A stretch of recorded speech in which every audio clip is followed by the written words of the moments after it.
why was everybody surprised here? I mean, a case can be made that just about every civilian administration we've had since 1950 existed and formed government in Pakistan at the behest of the military.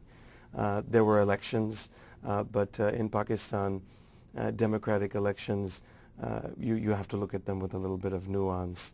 We have a feudal society. In three of the provinces, at least, we are largely feudal. But the army, why did you not know, or why did the people on the Hill not know that the army was going to react negatively to this attempt to pass aid to the civilian government and then create oversight over them? Realistically speaking, I'm not speaking from the standpoint that they were correct in the assumption, but the realities on the ground. Yeah. Well, first of all, I think your 2008 election was remarkably free by Pakistani standards. I take your point that the military and the army has had a large role in Pakistan political life for much of the country's history. But I don't really know of anyone who thinks that the army had a real role in the 2008 election. It's widely believed in Pakistan and here that the army, in fact, was rather suspicious of Zardari and of the PPP. So if the army really had rigged that election, I don't think they would have engineered a PPP victory. So Pakistanis in 2008 selected a civilian government. The United States should deal with that government. It doesn't mean Zardari is our guy, but he forms the government that was selected by the Pakistani voters. So our interaction rightly should be with your government, with the elected government, and with the people.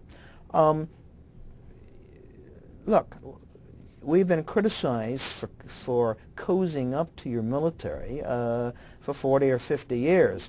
I think people on Capitol Hill would have been wrong-headed had they tried to tailor this legislation with the needs and the desires of the military in mind. I mean, Pakistanis have told me they want a civilian government. They want civilian supremacy over the military. You would have been furious with us had we tried to bypass the civilian government and craft legislation that was pleasing to the military. Also, one last point. Keep in mind, this is not military assistance. This is economic assistance. There will be another bill in the coming months that will also provide military assistance, and I'm quite sure that the Pakistani military will be consulted on that bill. I would argue it would have been utterly inappropriate for American legislators to adopt a package of economic assistance to meet the needs of the Pakistani military. In any case, perception in Pakistan these days is that the civilian administration there has taken a big hit because of this Kerry Lugar Berman bill and their outward support for it. I think even the members of the opposition in the similar position may have gone with that bill as well. After all, Pakistan has a track record of accepting international aid. But in any case, do you think that the civilian government has legs to stand on going forward, given the situation as it's developing in Pakistan?